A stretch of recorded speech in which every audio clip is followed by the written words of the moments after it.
Welcome to the Real Estate Syndication Show. Whether you are a seasoned investor or building a new real estate business, this is the show for you. Whitney Sewell talks to top experts in the business. Our goal is to help you master real estate syndication. And now your host, Whitney Sewell. Gene Trowbridge and Jonathan Ney, founding partners of the top syndication firm, Trowbridge Law Group, LLP, have a legal team with over 50 years of combined experience in real estate syndication and the practice of real estate securities law. Over this time, Gene and his partners in several past firms and currently have helped clients raise close to $5 billion in offerings by empowering entrepreneurs to raise capital legally. To learn more about Trowbridge Law Group, LLP, visit their website at trowbridgelawgroup.com or follow them on Facebook, Instagram, or Twitter. This is your daily real estate syndication show. I'm your host, Whitney Sewell. Today, our guest is Pam Scamardo. Thanks for being on the show, Pam. Thanks so much for having me, Whitney. I'm so excited to be here. Entrepreneur Pam Scamardo is the founder of the Create Wealth Network, the #1 free educational resource for commercial real estate investing. Officially retired, Pam discovered the ability to become job optional through passive income after realizing she did not need to be a millionaire to begin investing in commercial real estate. An aeronautical and mechanical engineer by trade, having been employed by Lockheed Martin, Boeing, and UTC Aerospace, Pam made a career pivot almost 10 years ago and founded her first multifamily acquisition and investing company, TPK Properties. Pam, welcome to the show. I'm looking forward to hearing just how you made that transition. That's such a big deal to transition from a career like that, into say an operator or passive investor. And it sounds like you've done both. And so look forward to hearing a little about that and just, how you talk about becoming job optional. It's so interesting. But get us started about who is Pam and let's talk about that transition a little bit. Sure. Yes, it's definitely not a conventional path, I believe. So as an aerospace engineer by trade, I worked for those big name companies and I really enjoyed the technical work that I was doing. But I started realizing as I was getting promoted, moving on up, the work was coming in, but I was having less time to myself. So I realized that I was trading a lot of my time and effort for the money. And I was beginning to think, gosh, maybe there has to be a different way to kind of diversify my income streams. And that's what really began my journey into what would eventually allow me to arrive at my job optional status. Was I started researching different ways of investing. And the first book I read was Commercial Real Estate Investing for Dummies by Peter Conti and Peter Harris, one of my favorite books. And I had Peter Harris, who became my mentor. And he taught me and helped me to acquire my first deal. And so after I secured that first deal, I thought, wow, let's do this again. It was so fun. And then the common misconception, at least I know I had going into it, was I thought I had to be like a millionaire or, billionaire. And the fact was that I didn't need to do that. And that's kind of the beauty of syndicating deals. And so I was able to quit my job, my full-time engineering job, in 2 years after acquiring 3 properties, syndicating them between my friends and family. And that's kind of the beginning of how it all started. So now I'm just happy that the passive income comes in like clockwork, the rental income. And I'm just here to now spread the word on that it's possible, especially more than ever of just a rough year it's been. I really want to help especially women as well, to understand that you can get into this while you're working full time. It's not easy, but where there's a will, there is a way. No, that's awesome. And I'd love to talk about that as well, because I know there's women listeners as well as men also that can benefit just from your ability to make that happen while also being a wife and mom and business owner while working. That's difficult stuff, right? I mean, difficult to manage all those things, right? Spinning all those plates. A syndicator already has to spin many plates, but when you're a mother, you've got many things happening, and I know how busy my wife is, and we could not make it without her. And as hard as she works, there would be no way. And I can't imagine, if she was trying to be a syndicator at the same time. But you mentioned trading time and effort for money, and time is our most valuable asset, right? I mean, it's Right. that thing you can't get it back, once it's gone. And so it's interesting just to think about that. As a listener, are you thinking about where your time is committed? And if you're in that job, you have to spend it there. You don't really have that choice. And it sounds like, Pam, you realized that, and you created an option, so you didn't have to have that job. But let's talk about those 2 years you talked about a little bit, syndicating 3 deals. Congratulations, by the way, on making that happen, and in 2 years also. But can you just speak to the listener who is pursuing that, maybe in the middle of that right now, also maybe not to their first deal yet, but maybe they are a mother, or a father, but and you have that job, and you're trying to make this business happen. Just some of the difficulties that you can speak to and encourage them.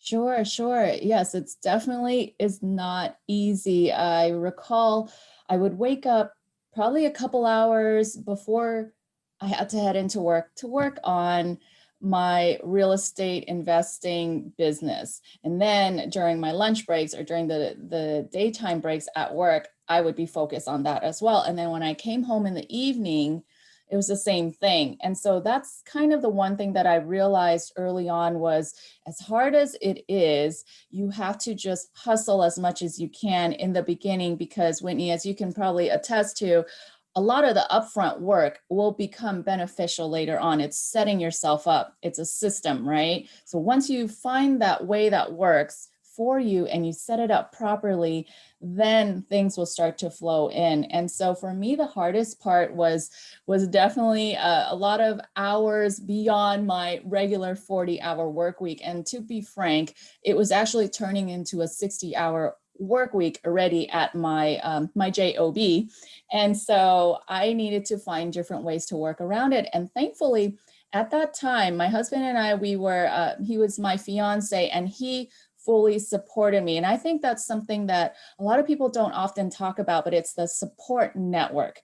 That gives you the extra whether it's your religion, your family, your friends, that gives you the extra effort and energy to keep you going along that path. And I remember I was very upfront with him, and I said, I don't know if you're going to be in my life permanently yet, because I did not know if we were getting married or not.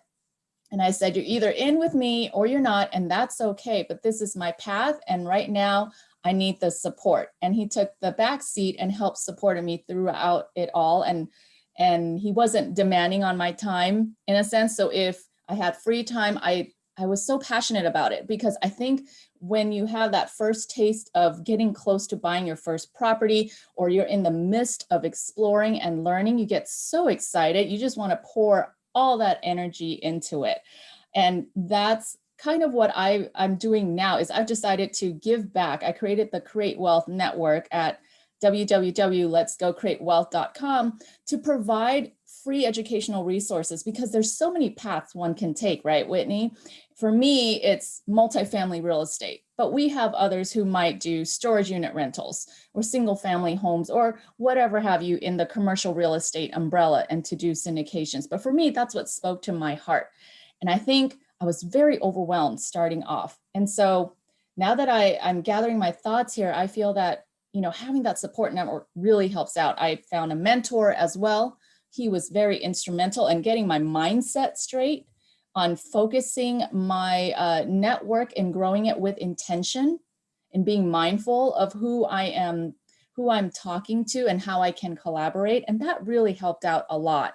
But I think the hardest thing, though, when you are wanting to syndicate, is getting that first deal down. When you get that first deal down, that's when the fun begins. And I mean, and I say fun, but it can get exciting. It can get stressful as well. But truly, when you can close that first deal with working with other people and learning how to utilize, the raising capital, those skill sets that are lifelong, and also making friendships that are lifelong as well throughout the process, and bringing in a team of advisors to your wealth team. Like you said, you're spinning a lot of different areas as a syndicator. When you learn how to do that, oh gosh, it's just so rewarding to see that you're making everyone happy in the process, including your tenants, your investors, your teammates. Yeah. So in a That's nutshell, awesome. it's tough, but it is doable. And that's what I'm here for, is to help motivate everyone that even if you're working right now in your essential job, in the job that you need to have to pay those bills, you can still try to grow your passive income stream on the side. Just takes time, takes a lot of hard work, but don't give up. You can do it. I think it's great that you bring up just your the support network that gave you that extra umph, and talking about your fiance at the time, or just family, because it's something I talk about when I'm speaking at an event or on a podcast, being a guest. People ask about that, and I'm like, I could not have done it without the support of my wife at the time and family. It was such a sacrifice for not only me, while working full time and making deals happen, working with investors, doing all these things, right? That, we're spinning all these plates. I could not have done it if my wife wasn't completely on board and supportive, because she was doing everything in the home, everything, while I'm working so many hours. So I can completely relate to that. And I just appreciate you talking about just the transparency, really, with your spouse. Like, this is what I'm pursuing, and painting that picture, right? I mean, they need to know, they need to be able to see that, the hard time that's coming, but also painting that picture of where we're going, is important. And also, you found a mentor, so important. What about just any current misconceptions about multifamily investing that you see? You've been in the space for a while now, and on the passive side, and as an operator. Sure. That is actually a great question. And I started writing a blog on that, and I haven't published it yet on my website. But one of the main things I do want to focus on, the current biggest misconception I see, is that you have to have a lot of money. You have to be backed by a lot of money, or you need to be really well off before you throw down and buy that property. And that's just not true. Because the sooner you learn how to work with other people's money and how to, properly syndicate a deal, that in itself is a skill set that you can take anywhere, whether it's from a small deal to a large deal. And so that's the common misconception I get. And these days, a student outreach is at the heart of everything for me. And when I speak at colleges or real estate clubs, a lot of the students have that misconception of, gosh, I have so many student loans, I'm just trying to graduate, I want to do this, but I don't have any money. Where can I go get money? And the first thing I tell them is that, well, maybe you need more of the experience versus the money. The money will always come. When you have a really good deal, I am a firm believer in that. And knock on wood here, I haven't been proven otherwise with all my deals that I bring to the table with my investors and in talking with people. And so that's kind of a misconception to me, is that you have to be like a millionaire, bazillionaire just to be able to jump into this. Yes, no doubt about it. I think everyone feels that way in the beginning because it seems so far out of reach, right? What about just what you foresee happening just in the real estate or commercial real estate industry over the next, say, 6 to 12 months?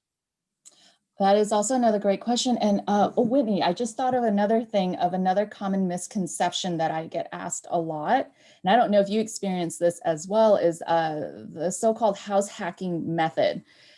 A lot of folks that I've talked to have asked, do you need to start in single family homes first before you jump into multifamily? And my answer is always no, because it's pretty much the same amount of work, except you get more units, therefore more rental income coming in, right?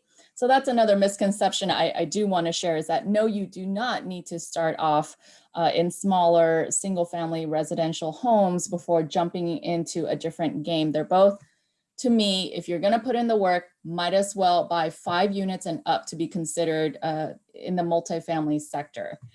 And moving forward to your question on what do I foresee happening in the next 6 to 12 months, This is a great question. I actually just answered it on our Forbes Real Estate Council article that was published recently. Speaking from the multifamily side only, I said that I foresee a large exchange of wealth between ownership in the multifamily sector, because when the pandemic hit earlier this year, no sector of the economy remained untouched, right?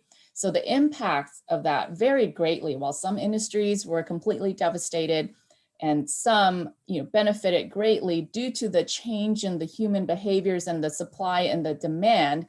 For example, many office jobs were forced to offer work arrangements from home for the first time ever. So while that has started, many are now moving out of the city centers, out of the dense populated city centers. And so I believe that with the flexibility, or the increase of flexibility of working remotely, people want to move out and have more space where they can work from home, have that office space, have that yard that they always wanted, right? And just spread out a little bit in the suburban areas, and not have to drive maybe 2-3 hours in traffic 5 days a week. And so what I'm predicting is that there's going to be a big boom in the suburbs, in the area. I mean, we already know that there's a shortage in affordable quality housing. Well, we now will see a greater need in that, and that shift happening towards hopefully enabling cities to enable developers to be able to build more affordable housing in the suburbs, such as the 2, 3, or 4 bedroom apartments versus studios and 1 bedrooms, because you'll see more families out in that area and more people are living together. And people will always need a roof over their heads. So I always feel that the demand is always higher than the supply. And until that gap is met, there will always be a need. So speaking specifically on the multifamily sector, I don't see a downturn, so to speak. I see just a creative new angle of an increase in supply that will really help out. But also, so that's talking about the positive. On the negative side, for the multifamily investors out there, we know that every city, every state, every county has their own eviction moratoriums in place. So it will be interesting to see what's going to happen. I imagine there's going to be a mass movement of evictions filed. And that'll be interesting to see how landlords and tenants will be handling that issue in the next few months to a year here. Nice. Yeah, it's going to be very interesting. That's for sure, to say the least. Pam, what's been the hardest part of your just syndication journey or process up to this point? Well, 2 things that I can think of, Whitney. The first part, when you're starting off, everyone has to start somewhere. No one likes being a beginner at things. So I believe that, at least for me, it was extremely overwhelming of just who to talk to, what information is valid, where to go, how to find a deal. So to me, that was the hardest first kind of step into this arena. And when I found my mentor, and I'm hoping that my website can help ease that process for everyone out there as well. And when I closed that first deal, then it started making it easier. So I think up until closing that first deal, it's going to be very hard, but I want to encourage people, don't give up, because that's where you're going to jumpstart your life and get closer to your financial and retirement goals, and be able to be financially independent, right? When you close that first deal, it's not like you're done. It's just that first step, and it's often the hardest hurdle. And the second part about it, though, that I want to be frank with everyone out there, is that when you have a transaction, or when you send in your LOI and they accept it, that doesn't mean that, yay, we're in. There's so many things that can happen, right, throughout the whole real estate transaction that could go wrong, that might not work for you, might not be a fit for the seller, and could cause a deal to not happen. So I think that's the second part that's really hard. And the key to helping ease that process is to really pick and choose your wealth team wisely. Make sure their values align with yours. Like for me, being able to trust them and seeing their work ethic and them having integrity is of utmost importance to me, because we're dealing with other people's money and my money. And so that is also hard, because you're bringing in a team, right? So you want your A+ team together to help reduce all the risk, and also help with the due diligence process to help close a deal. So to answer that question, there's two things there that's probably really hard on the journey, but just know that it's part of the process. When you embrace that and you go in with a good heart, treating people with respect and just treating them like they're human as well. They're coming to the table because they want something too. And that's the process I love, is negotiating something that works for both parties to just move forward. As an operator, how do you prepare for a downturn? That is another great question. I've heard about like the downturn and how to prepare and all that. I think in general, as a basic preparation method for my team is that I always have reserve funds. So whenever we go into a deal, if I'm raising capital to a certain amount, I raise some and more. You can't go wrong with having kind of like a cush fund. And so when downturns happen or when unexpected things happen, such as a big repair or a big capital expenditure that you did not plan for because life happens, that is what will help buffer. So in regards to a downturn, it's always good to have that extra buffer. And I go by kind of like a ballpark amount per unit, depending on the market it's in and how many units are in that property. And that's what helps kind of alleviate my investors' concerns. And then obviously over communicating. I would rather over communicate than under communicate, just so that they know every step of the way. And then also we are involved with our property managers and our tenants too. And I've always been a firm believer of like a happy community will bring in happy people. And when you have happy people, they're likely to stay longer and treat your property with love. And it's a win-win. The other misconception that now I'm thinking of out there, sorry, Whitney, for segueing here, is that a lot of people think landlords are like slumlords. And I want to put that out there. That's not the case. We all are, okay, I can't say all, but the majority of us are operating with love and care. And so I think that's something that can help offset a downturn, is being smart by preparing your financials, always having a cush fund, and then also over communicating with your investors and your team. Because that way, when you're communicating upfront all the time, you start to kind of game plan together and people will bring their fresh perspectives to the table. So you'll always be kind of a step ahead. There's definitely bad actors in every industry, right? Agreed. That doesn't paint a picture for everyone, no doubt. And so, Pam, I believe anyone that's successful in this industry and almost any business has a high level of self-discipline. How did you gain such a high level of self-discipline? Ooh, that is a good question. Well, ever since I was a kid, I was really good at focusing and being very disciplined. And I have to give thanks to my dad for that. He was a high school teacher in Thailand. And so he drilled it into me early on that academics was really important, but also to focus my passion on other things in life. And so for me, what I found was I love Thai classical music. My dad and I would always play music together, and that's how we found our connection. And it's amazing that when you play music, it really requires a lot of self-dedication, discipline, and focus. And all those years of that, I mean, I'm super thankful for that. And also with him also encouraging me to focus on my academics. And he always, I guess for lack of better words, he was definitely more strict than other parents growing up. But when I look back now that I have my own children, I'm very thankful for what he instilled in me, because at the time I may have not understood, I may have whined, and I may have thought, gosh, Dad, I want to go play. But to him, it was always like, well, take care of these chores first, focus on, your education, your chores first, then go play. If you can finish all that, I have no qualms. But if you can't finish that, then don't do that.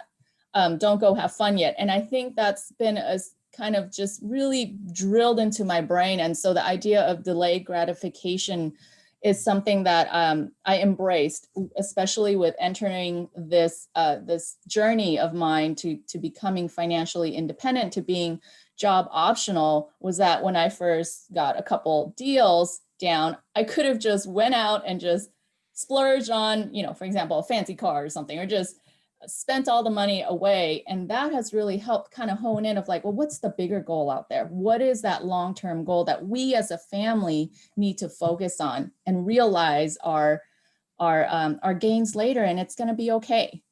So yes, self-discipline is so important, especially in this field as well, because you need to be able to be focused. And when deals come, sometimes they're hot, right?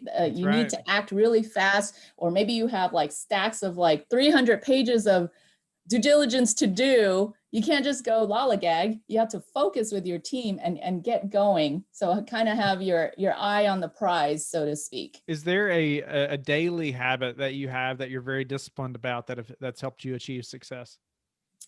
Yes, I do have a daily habit, and it's in the morning. So right before our call here, Whitney, I focus every day on mindfulness, meditation, or yoga. That has something I've discovered in the past 7 years, right when I had my son. And it's helped me to kind of bring focus and clarity to starting off my day. And it doesn't take that long.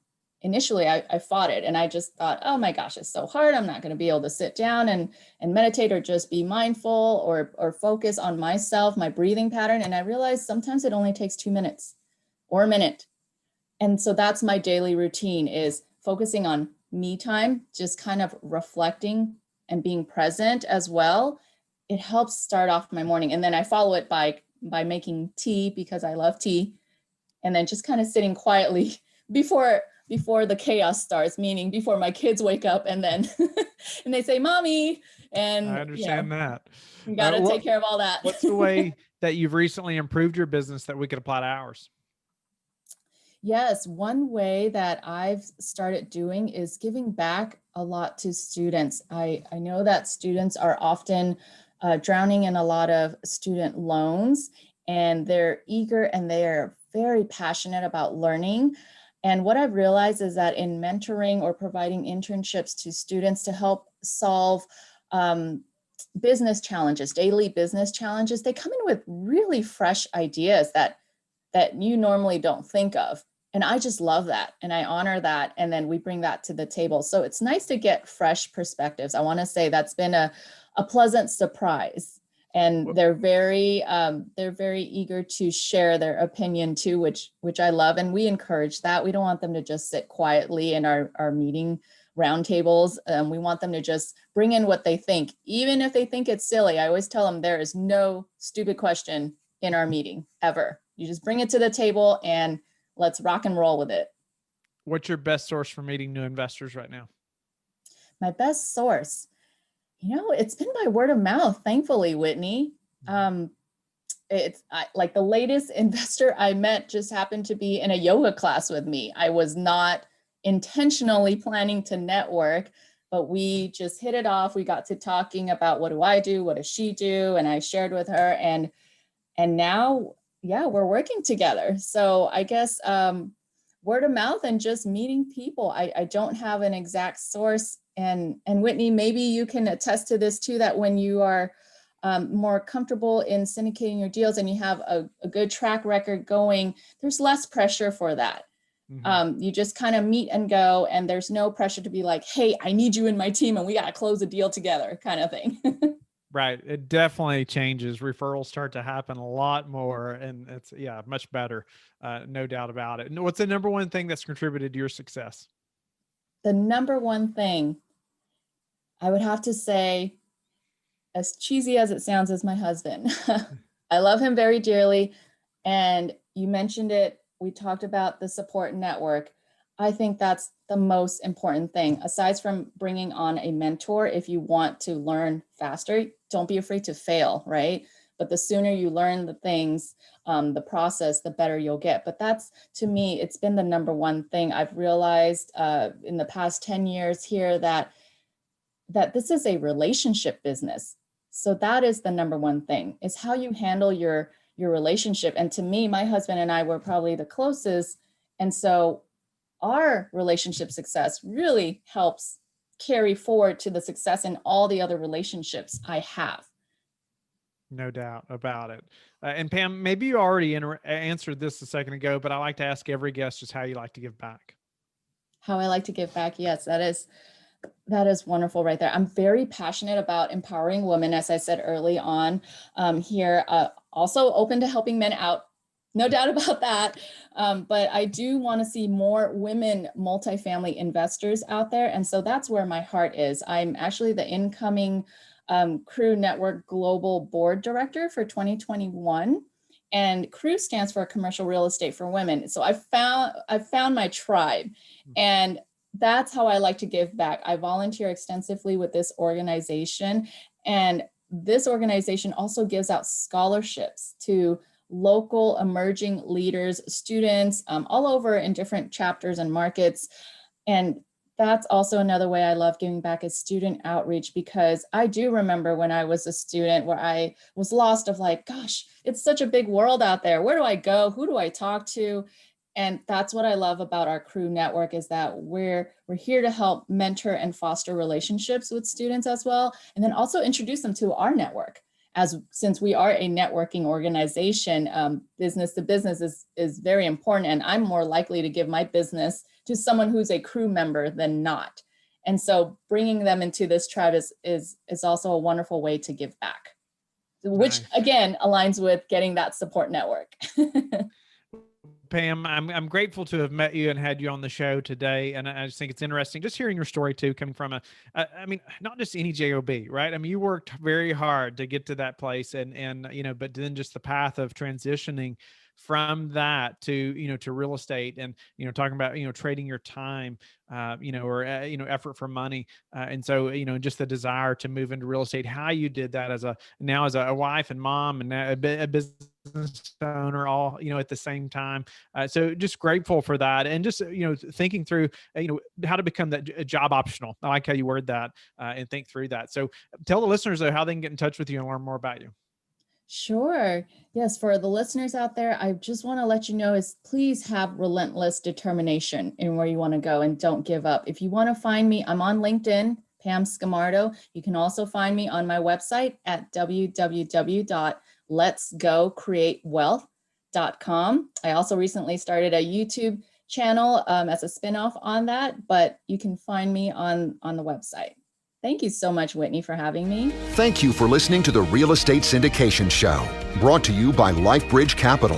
LifeBridge Capital works with investors nationwide to invest in real estate, while also donating 50% of its profits to assist parents who are committing to adoption. LifeBridge Capital, making a difference, one investor and one child at a time. Connect online at www.lifebridgecapital.com for free material and videos to further your success.